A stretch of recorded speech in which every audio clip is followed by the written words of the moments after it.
planning. Are next, but at this point, then we can move on to corporate policy, and we provided a number of KPIs in terms of some of the things we're tracking, and generally we're some in terms of number of new to explore the Bruce, and that's development, but still remains from a consumer perspective, as you see the numbers are in terms of new impressions. Advocacy and community partnerships in terms of for some of our people, business partners, and also attending other meetings, provincial partners, and so on to forward the Bruce County message. On our website, as you can see, social media remains used to market the county. As we're preparing for this, and so the program has not been launched yet, shortly. In later quarters. But where we're supposed to be, we generally try to bring about $33,000 of and acres of forest land remain the same as in terms of the summary of where we're heading. Some of the initiatives you can see 8 on this page. The first one is the development of the Bruce land. As you're aware, we've had the working branding and imaging moving to the corporate level, the development of the brand and the message. And so there's a further report that's coming to the committee that wraps up through those deliberations, and further recommendations in terms of implementation with it.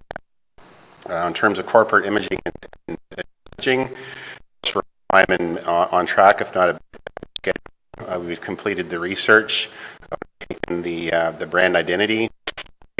4, heading for May of 2000 is on schedule. Additional costs associated with that. Strongly in both the strategic and operational review is the project management with staff, IT, and others within the corporation about having. And this was we currently operate most people. Department pilot Microsoft Project for work to the corporation if it goes well.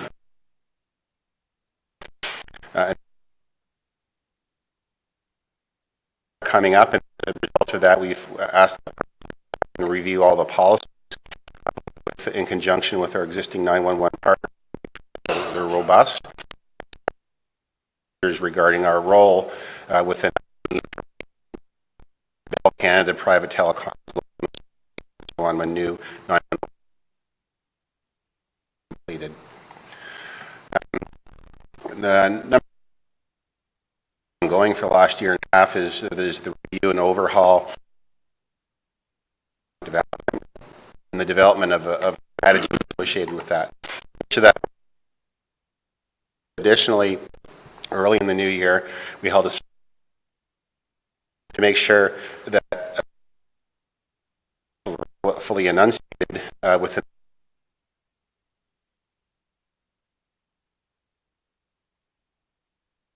opportunity for staff to check in and make sure that we're on the right track. So that is in fact on the right track, and there's some as a result of council resolution the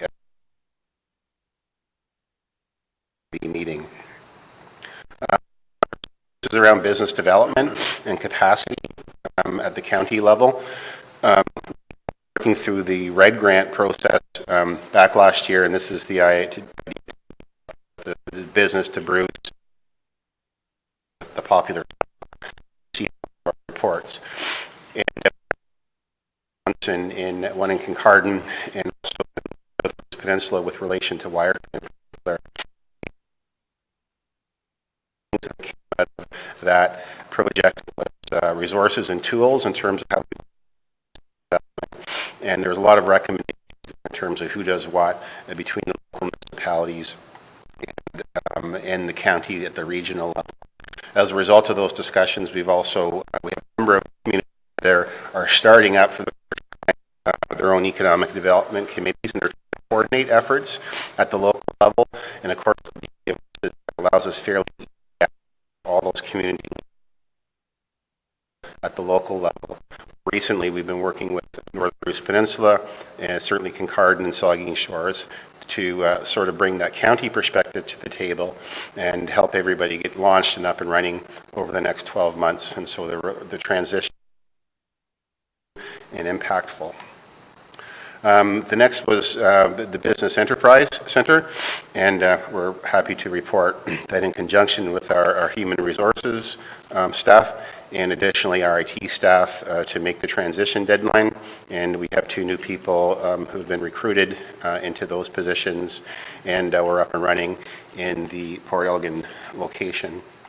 The next one is in relation to the Forestry Stewardship Program. This is an initiative to have our forest products federally certified as being sustainable. This is in relation to a whole chain of command marketing that's going on within the forestry industry. It's becoming common in other industries as well. The certifiers, we've been transferring documents back and forth for the review, and also allowed them an opportunity to review our inventory, our management plan and operations plan, so well into the details of that and ongoing project.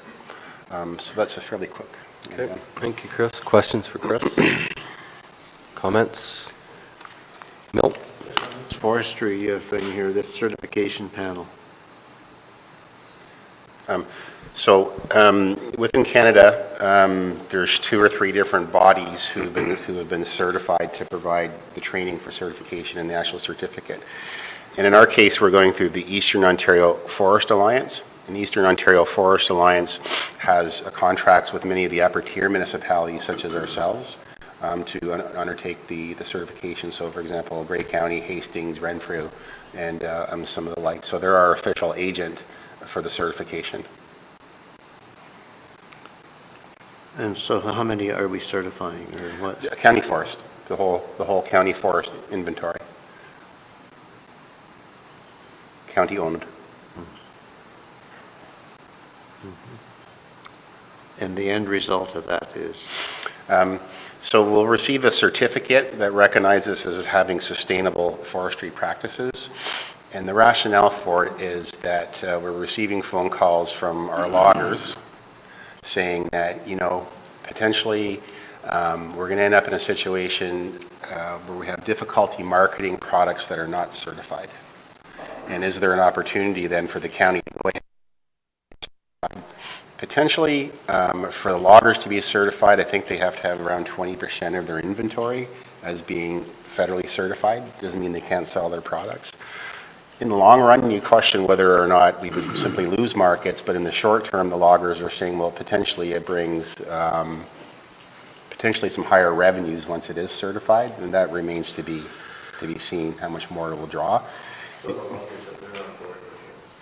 It was really a nudge from the loggers saying that the world around us is kind of changing. We're just now, we deal with a lot of smaller operators. And they're saying we have to sort of start pursuing this or we're going to lose our own ability to sell. And because our inventory is so large, then it was logical for them to approach us saying you should probably be looking at getting certified. Other questions or comments? Okay, thank you, Chris. Thank you. Brian.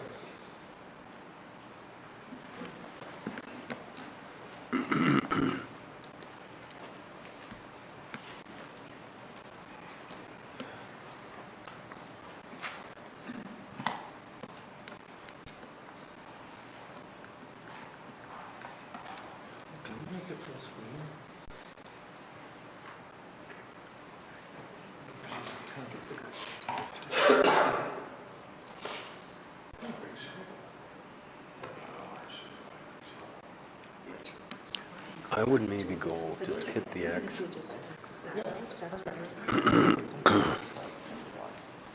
Thank you, Mr. Warden. For the Highways Department, our KPIs are generally annual aggregate numbers. The first two, for bridges and for roads, is a reflection on improvement. It's a bit of a balance between, on the roads and the bridges, doing the hard stuff, which is expensive and often the right solution, and going after the easy stuff that improves numbers. So a bit of a balance between the two of them. Cost per kilometer of road, again annualized, as well as cost for winter maintenance. Generally, we await the year-end results in order that the numbers here are compatible with financial information return. So you'll see that coming shortly. As is waste management. Waste management's a little behind, naturally, because we await the landfill site reports from the locals upon which to establish some of those numbers. In terms of initiatives, the department has 9. And if I can comment, similar to Betty Ann, is for operational costs, they're generally under an administrative budget.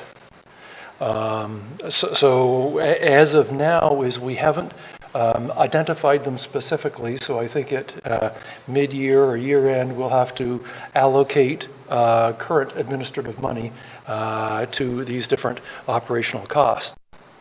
If I can look at the third column, capital, the major one is for the West Road. I can offer on an $8 million capital plan that $250,000 is a component of it and requires an awful lot of work. I think committee is aware that our operations supervisor is moving on to become Public Works Manager in West Grey, and we're going to have to be looking at interim measures on how to cope in the interim. But I just do mention to you of a very large capital program, a very time-consuming element. It represents a very small component of our capital program. So let's get down to individual row items. Affordable and accessible public transportation. We're just starting into that envelope. I'm hoping to talk with CAO Kelly a little bit on one or two of these initiatives. She had mentioned that some have been withdrawn from departments, and there's one or two here that I think might be timely for me, for our department to consider slightly redirecting. So, number one, we've started into that. We've provided a person in our department to start into that, but we're just scratching the surface. For organizational review, I think people are aware that the department's doing our review. We've met with the consultant this week. We're likely going to start into things later next week, and for the following probably 4 weeks, and probably see results probably 6 to 8 weeks out. And that may have impact on some of these other elements. Number 3 is trails and forestry. If I can offer, I believe that's similar to the affordable, accessible public transportation. That's something we may have to talk more about. Number 4, local servicing. Again, we've assigned the work in the department. We've come up with some very interesting results. When it comes to managing water and wastewater, I was a bit surprised to find out there's probably 5 or 6 different models in the county. The locals do the work, but they're doing it very, very differently. And I'm a little uncertain what sort of umbrella association or group has a chance to sort of just observe what's going on and offer thoughts that one is doing one thing a certain way and others may be doing it a slightly different way. And I don't know presently if the locals have that sort of overview.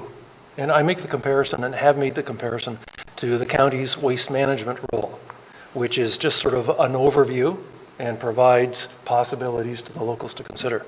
So that one is maturing, and I see some potential there. Number 5 and 6 are long-range plans for paved roads and for bridges, and they're starting and they're maturing nicely. They're going to be fall in line with Betty Ann's the county's capital programs. that are coming up probably in the next couple of months. Number 7, consider implications of in-house construction versus contracting out. This is another component of what the consultant may look at. If I can offer, I have been hopeful that there will be a discussion of risk, because we've talked about, a little bit about risk, but I dare say that the item number 7, in-house versus contracting out, should have regard for risk and define it and determine thresholds and whatnot. Number 8 is West Road. We're optimistic that we're turning the corner on the West Road. We're receiving a lot of comments from the 400 adjacent landowners. We're moving ahead, hoping to have a public meeting in the summer. But I do reflect on the resources it takes, given our current situation. And finally, consolidation of county bridges on local roads. Lately, I have mentioned to 1 or 2 councils that there is the potential to move beyond some old bridges that is in county ownership that I can offer is a bit of a drag on our KPI. So there is, some discussions that we hope to have with locals this year as we consolidate some of those county bridges, local roads. So now we've looked at initiatives. Let's pop over to projects. And we've picked the larger projects. On your list, you'll see the salt shed in Paisley, sand salt shed in Paisley, closed tenders next Tuesday. We have the Highways Committee next Thursday. We hope to have the structure up and going so we can load it in August. Glamis, we hope to put the top lift on this year. We've got some small restoration work, topsoil and seed, to do as well. County Road 25, we have a public meeting, I think, at the end of May to move that initiative ahead, hopefully to identify project in the future. Bruce Road 33, we see the soils results tomorrow, and then we can identify how we can resolve the investment we wish to make in Bruce Road 33. County Road 40s, east and west of County Road 3, we've got the spot improvements completed. We've talked to the adjacent landowners, and we hope to come up with a plan and then of the 2016 work. County Road 6 east, we've written letters to the local landowners and hope to have the hot mix on that project by the end of June. The Big Irwin Bridge replacement is on track. I suspect the bridge will be open by midsummer. That, Mr. Warden, is our report. Very good. Thank you, Brian. Comments? Milt? West Road, Brian. You used the word caution and time consuming. What does that mean? It was decided that it would be preferable to do the undertaking, the environmental assessment in-house. It's got huge history to it. Yes. It would be overwhelming to RFP a consultant to do it. It was, so we're persevering in-house, and it's a time-consuming job. It has reached the point that success is from our traditional method of involving the public. And in this project, it's not 4K long, it's not 6K long, it's 29K long. And there's lots of adjacent landowners. So we're talking to a lot of people, our people are talking to a lot of people, and we're able to sort of explain our situation and provide clarification on other information that they receive. So we're finding that given that opportunity, the tide is now turning, in our opinion, but it takes that effort. I just want to suggest to Brian that our past approach through these processes, I think, have been good and positive. And I think I commend Brian for his patience and ability to go through these EA processes, because it just as you said, it takes a lot of time and dealing with the public to ensure that they have the proper information.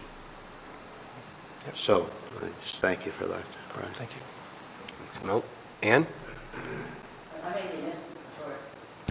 I maybe missed it, but you had, the cost to maintain one lane of paved. And I know you probably don't have too many gravel roads, but just in comparison, just ballpark, how does gravel compare? We have a very short section of gravel road that's probably 15 kilometers long. That's on the West Road. Jeepers. The cost to maintain that sort of sachets back and forth annually depending if we put the resurfaced gravel on or if we do not. So you would have to average a variety of years.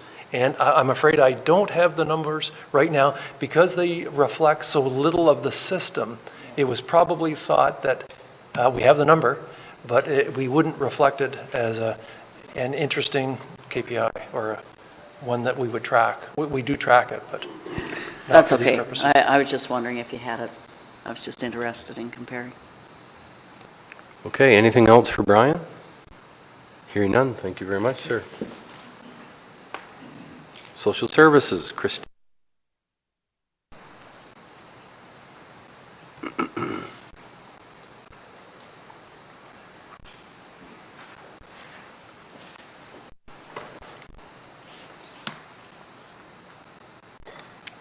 Okay, thank you, Warden. So I have before you the Social Services Q1 business update. And just to comment first, staff have been making steady progress toward the implementation of many of the goals that are in the plan. There have been some factors rising in Q1 that have led to a new unplanned initiative, which is number 8, so I'll explain that. With regard to the local municipal zoning bylaw reference to childcare. And then, of course, we'll also have some new activity that's arising with the service delivery hub in Wyerton with the recent announcement there. The first quarter also saw some changes coming from the province in that we have regulatory considerations that are coming up for both the Child Care and Early Years Act and now also the Housing Services Act. And there was the release of the expression of interest for the Social Housing Electricity Efficiency Program, SHEEP, that was released as well. Become more apparent, then we'll be bringing forward more details to committee and include those in the business plan as we know what the path forward will be. So I'll start with the KPIs. And our KPIs are tracking as we would expect for the first quarter. So I just want to highlight a few items of note. Staff continue to need to manually that's coming out of SAMS. And also at the time of preparing the KPIs for the update, there are a number of figures that we need to project. So we only have data available for January and February, and we're making some projections around March. And that would be the case for the Ontario Works, as well as childcare spaces. So we're doing some projections there. At the first quarter, the capital projects being delivered on time and on budget are looking quite good. But I just want to make sure that everyone understands that that's 6 of the 29 projects that's on our full list. So generally, as things go with the capital works, we do expect that we will come across some potential barriers later in the year, as it's typically the case with capital projects, but on track at this point in time. And lastly, the percentage of the waiting list housed annually, we're again doing a projection. So that's based on the first 3 months of the year, projected out across the entire year. And also drawing attention to the fact that the number of business days from screening to financial eligibility is a new KPI in 2016. And so staff had identified that as a meaningful measure to really assess whether we're moving beyond those impacts that SAMS had. And so this will be an interesting KPI to track this year. What I believe is affecting it right now, where it's tracking a little bit higher than we expected, is that we had a busier start to the year than we normally do. So over the Christmas period, we had a lot of new intakes. And so that's carrying forward in terms of how much time it takes to enter people in the system and have them eligible. But I expect we'll see an improvement through the year. So then moving on to the updates on the initiatives. In terms of the service delivery, a lot of work has been done at this point just pulling together information for a review of literature that will help us formulate what our approach around hubs is, and of course there'll be more to come on this. Regarding the number 2, the departmental human service integration, at Q1 we do have a work plan that lists a number of different items that we're going to specifically work on activities to increase integration across the department and also with outside services and other departments within the county. And generally most of those activities relate to how we provide service for clients. So in particular, we have an internal communication working group of staff who are working on a consent that can be used across the entire department so that that will improve service to clients, that they're not doing multiple consents. So we've also identified some different opportunities where we can tighten up our processes and integrate further as a department as well too. So in particular, one of those initiatives is our new Health and Safety Advisory Committee, who's working together on some initiatives that again will integrate how we do business. So in terms of responding to client needs, and how we assess risk in the work that we're doing with clients and still being responsive to what they need. With regard to the review of the Children's Services Programs and Services alignment with the Act, that work is planned for Q4 and we are awaiting ministry guidelines to move forward with that work. With regard to the implementation of the Child Care Registry, as at Q1, much of the planning and preparations for the April launch were underway, and the launch is moving ahead as scheduled next week. And so staff have been diligently providing information sessions and training for the various childcare operators so that we have much success in moving that initiative forward. With regard to the implementation of the long-term housing plan, as at Q1, we did release the expression of interest for the affordable and supportive housing new rental developments. So it's been released to the public. And it looks like we'll be able to move forward with building and renovations in Q3. So there'll be more information to come with that project. With regard to the Ontario Works activities, staff have been working on enhancing the supports around employability, and already they've developed 3 new workshops in Q1. So the workshops included topics like income tax preparation, budgeting, resume development, and also they've been working on the seasonal employment in the job postings section. With regard to the business case analysis for the 2 properties that are at end of the operating agreement, at the end of Q1, the housing staff have continued to be working with Refact Consulting in pulling together information with regard to that process. And actually last week, a group of staff, 30 staff from across the various departments participated in business case training with that same consultant. And so it was a great opportunity for staff to look at how we create those business plans using an interactive sample. And so different staff worked on different case plans in cross groups. Additionally, the number 8 is the major initiative that is new, that was unplanned. That arose out of the regulatory changes with the Child Care and Early Years Act. And so we did bring an information report to committee earlier in the quarter to explain what was happening there. As at Q1, there is a requested change by all the municipalities, and there's been a project plan formulated in conjunction with the land use planning staff to support each of the municipalities in the way that makes the most sense for them in terms of their update with regard to that zoning bylaw. And that concludes the update. I'm happy to take any questions. Questions, comments? Anne?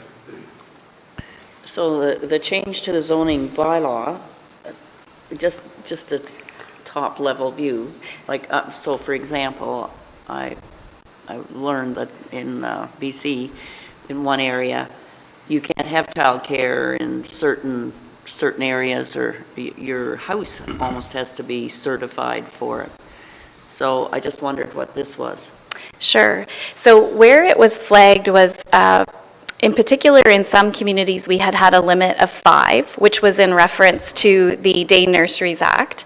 And now the Act, where it's a regulated home child care provider, actually has a provision that that home child care provider can care for 6 children. And so that's what brought it to our attention. In the land use planning staff working with the lower tiers now, what they're actually working on is a language that's more encompassing and that recognizes there could be future changes to the Child Care and Early Years Act with the second and third phases of regulatory changes. So the language that's being suggested now is more of a language that the zoning bylaw supports whatever the provincial legislation of the time is. So it has nothing to do with the physical ability of the house to accommodate 5 extra children or anything like that? In this particular case, it does not, no. Zoning bylaws sometimes do that, but in this case, it was around the numbers. So who enforces these zoning bylaws? That would be within the lower tier in terms of the structure. So they physically almost have to go and count children? So whether they have a process that's in place themselves in terms of how they determine that. Now, in terms of the Child Care and Early Years Act, if there is suspicion, because these numbers have arisen out of child deaths, where they want to ensure that people that are taking care of children are doing so in a safe and appropriate manner. So there is an enforcement unit at a provincial level that if you suspect that someone in your community is providing care for, more than 6 children in a home and isn't doing so appropriately, that you can report that, and they will do an investigation to determine if there's something happening there that shouldn't be.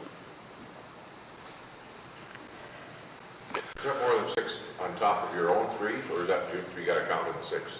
So when we're talking about the regulated care, it is 6, including any of your own children. If you're not a regulated home child care provider, the limit is 5, and that does include your own children. So previously, in the Day Nurseries Act, it did not. So you didn't count your own children. Now, in the new act, you count all children that are in the home. So if you're a regulated provider, you're allowed 6, and if you're not a regulated provider, the limit is 5.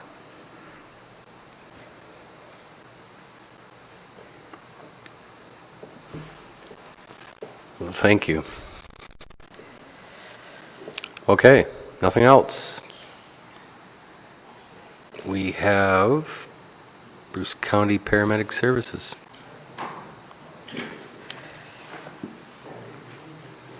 So it's almost like a bloody kennel license.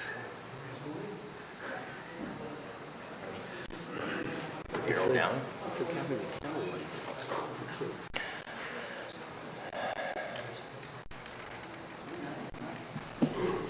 You just go over to the bookmark so you can get to yours. Just go down to find yours. Right here. Alrighty. Bookmarks. Did you close that out? And I'm thinking the men's Anyways, how are you doing? Good, how are you? Okay, we have emergency services. Thank you, Mr. Warden. We'll go over business plan for emergency services. We'll start with the key performance indicators. First of all, we have our call volume at 84, and it is a little low, but this is the first quarter, which is expected with the weather. The next is our response time with dispatch at 118. Just to reflect that number with what we had projected, what we did was we changed the time that we normally had in there because it wasn't fair for, because how the calls come in center and then they get sent to dispatch, and that first part was captured before, and that really wasn't fair to the dispatch center. They have no control over that part of it, so that's why we changed the number, and that's reflected there. Length of time, 2133, to be expected at this time of year. That's within a line. Our annual compliance there, we're meeting 3 of 6, and that's our CTAS. So we are meeting 2, 3, and 5. The ones that we aren't, which is the sudden cardiac arrest, we've only had one this year. And that's really, what dispatch really would like on that is the community response. That's really hard to capture on their end, because if those organizations aren't reporting that to dispatch, it's hard for that to, so that's defib on scene, and that's just hard to capture. And then the CTAS ones, we're just missing by 7%. Let me go into our major initiatives. Let me just see here. So we've got, the first one's on hold because of the number 2. So we've met with, the steering committee has met once, operating group has met 3 times, and we've built the working plan. Plan review, management staff, major changes have been implemented, and we've sent those to dispatch, and we'll review at the end of Q2 for effectiveness. Our strategic plan, that's on hold as well, waiting for the whole analysis with us and Gray. So the review of the update of the emergency management plans, we'll defer that to 2017. Our ambulance service review, I'm expecting them a lot sooner than, which is good. I'm expecting them in probably 6 or 7 weeks. So we'll have them on the road as well. And that's all I have. Good, thanks, Steve. Questions, comments? Thank you very much, sir. Library.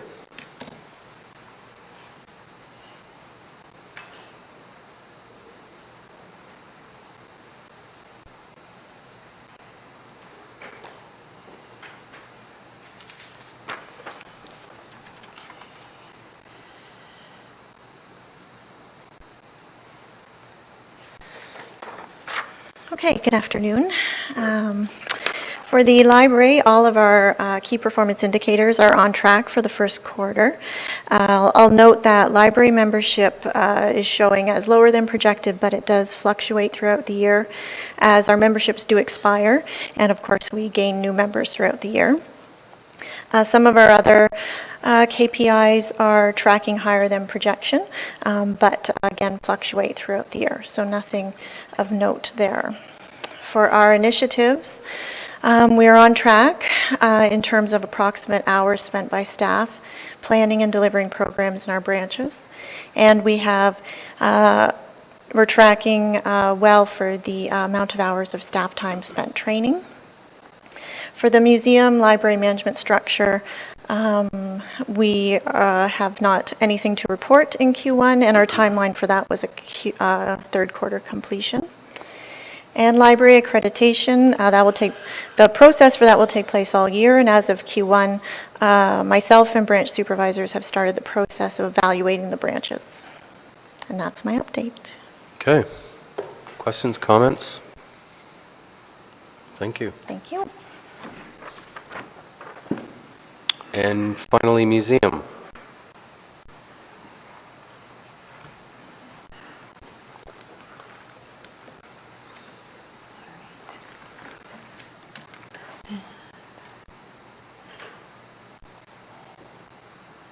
All right, well, good afternoon. And just in regards to the key performance indicators, I'd just like to say that for the most part, everything is tracking pretty much as it would be expected for Q1. A couple of significant areas in there would be our number of memberships, and similar to library, we do have expiration and new members coming on board, so it does fluctuate, but we're well above the projected target quarter, which is fantastic, and a lot of that was due to new memberships coming in specifically around our family heritage Day event. Other thing that's very noteworthy is our community partners. We are well above or well tracking towards meeting the 30 that's projected in the first quarter, and that's predominantly due to the fact that we've been aggressively trying to go after the sponsors and getting everything wrapped up for the projections that we had for the budget for the full year. Also, social media engagement is tracking very well. The visitors, that's typical for Q1 results. As you know, the bulk of the visitation starts to come in Q3, Q4 timeframe. In regards to the Loyalist training, the number might seem a little high for the projected, but that's because in regards to the cohorts that we have, we only had one person finally complete cohort 1. The other person, myself, and another member in cohort 2 will have finalized and will be graduating with 3, and then we have 3 and 4 for the balance of the year. So we will have our whole all of our employees who were in the program finalized by this year. We have 6 major initiatives that we're working on for the year, and the first one is in regards to our traveling exhibition. And there's just a slight correction on there. Originally, the business plan had said $30,000 US. It was actually 25. I think what we had incorporated in there was the 5,000 for the inbound shipping. But we are on budget, are on schedule to open the exhibition on May 19th. We're quite excited about it, and we just have 2 final payments left, so there'll be a final payment going the exhibition and then the holdback payment once the exhibition is in place and we're happy with the installation. In regards to the revised tourism strategy, we're still proceeding with some ongoing research, and that will be coming forward in Q2. The museum library that Melissa had identified, there was one piece that did come in after we had chatted, so we're still looking at that, and we'll have a recommendation in Q3. As far as the museum Bob?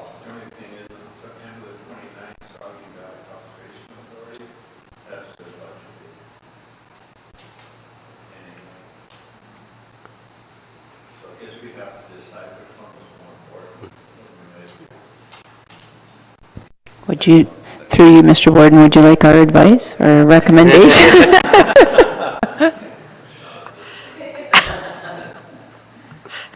So if that's okay with everyone, then Darlene will send out a memo plugging this in.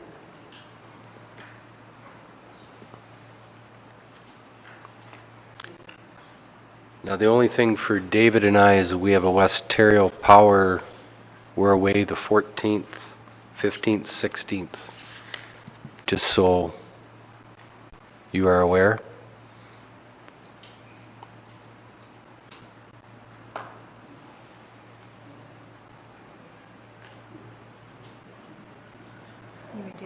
Yep.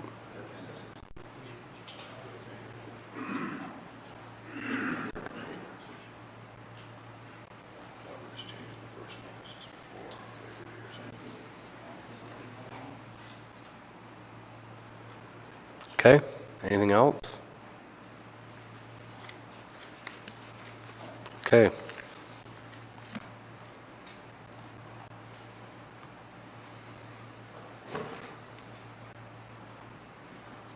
What was next here? We had financing recommendation. Yes.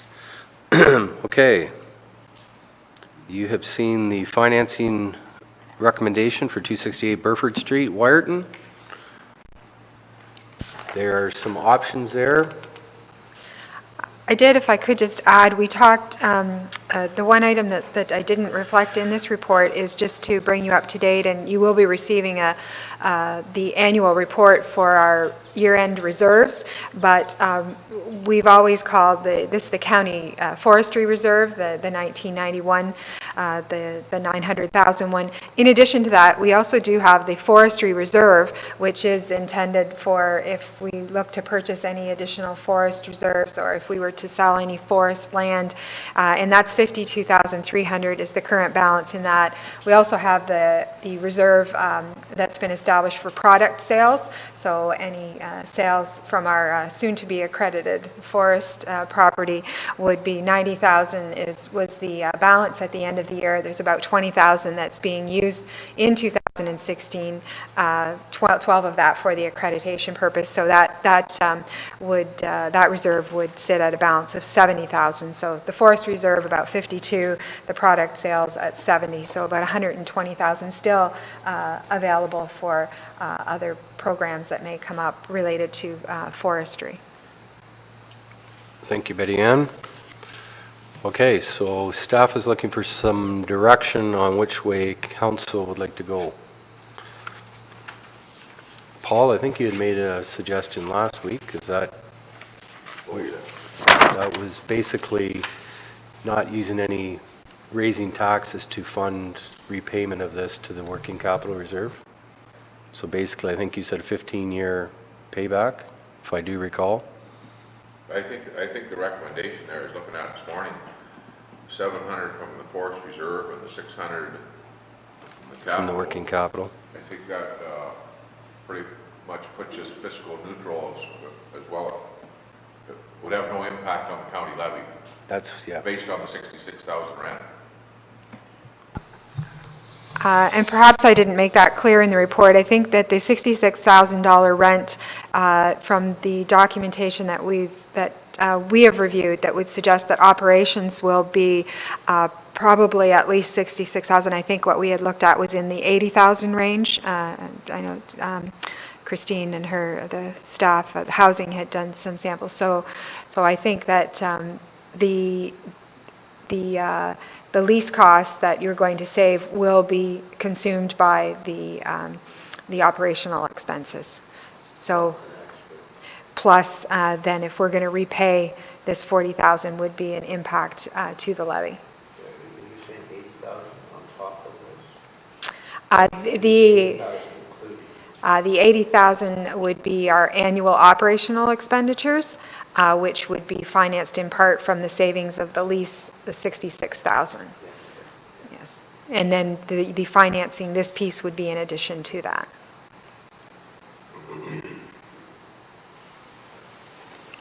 Mike? Whatever option we pick, there's another thing, that's a huge piece of property that I don't suspect that the county is going to need all of it. So I think don't lose sight of the fact that we maybe should be considering selling a big chunk of that property and see it develop, not held at the county. So there's an option there, I think, also. Just one other thing I thought of, just putting that out there, is we do have the tax stabilization fund. Would you like to use some of that to offset some of this costing as well? Just a thought. So that again, the net would be about $56,000 above and beyond our rent. That what we currently our expenditures annually are 66,000. It's suggested based on this scenario that they would be 80 plus the 40, so 120. So yeah. And the one thing you can keep in mind is that the tax stabilization reserve, Mr. Warden, can be used when you adopt the 2017 budget, so that you can identify that the $40,000 annual repayment be financed from the tax stabilization reserve. Taxes.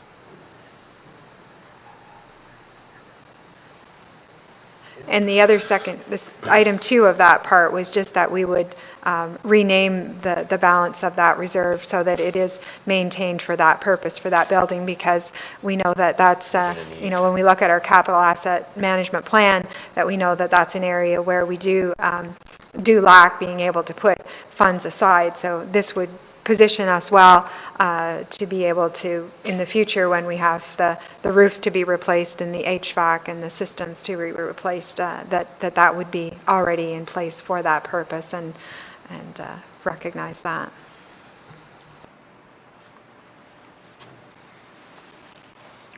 So there is a staff recommendation. I think it's a really good idea to have that forestry reserve set up for capital down the road. I think that's very good planning. Because again, how old? 2010, yeah, so 6, yeah. So it's going to start in a few years. Okay. Moved by Milt, seconded by Ann. Are there any further discussions on the staff recommendations? Hearing none. All those in favor, opposed if any? That's carried. Sorry, Mr. Warden. I would like to ask for the committee to consider, I think it would be good for staff to bring back the report that had come into closed session about our operating projections for this building, and we can bring that back at the next committee meeting, just for clarity in terms of exactly where we thought we were and what this is going to look like. Do we have a grand opening set up? Chris? Not as of right now, but I think it's certainly a very good idea. I think so. Yeah.